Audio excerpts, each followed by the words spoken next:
پس از چندین سالی بحثی سری اعلامیه دارایی منصبداران، آژانسی خدمت دولتی تاجیکستان تصمیم دارد این معلومات را برای جامعه رسما پیشنهاد کند.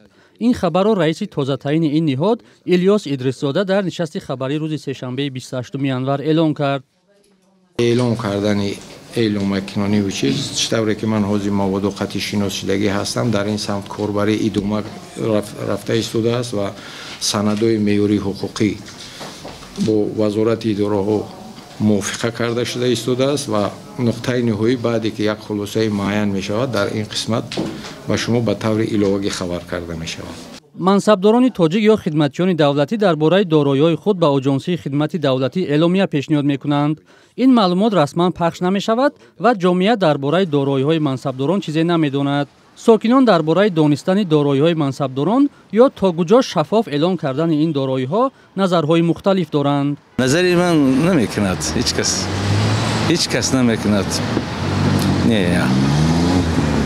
یکی برای شما اهمیت داره که بدون؟ برای من چی در کار؟ اگر بدونم یگان کس مرا یگان چیز میته ندونم چی ندونستن رو بهتر است که خوبتر خواب میکنم.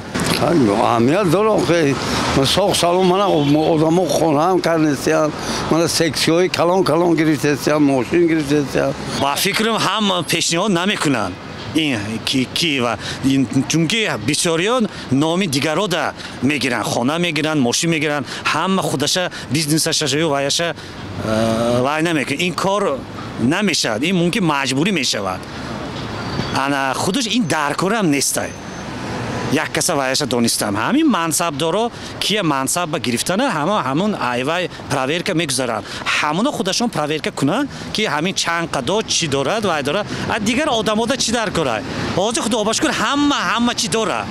موضوع افشای دارایی منصبداران در سال 2019 و زمان داغ شد که رئیس پیشین آژانسی خدمت دولتی تاجیکستان جمعه دولت گفته بود جامعه تاجیکستان به قبول آن آماده نیست.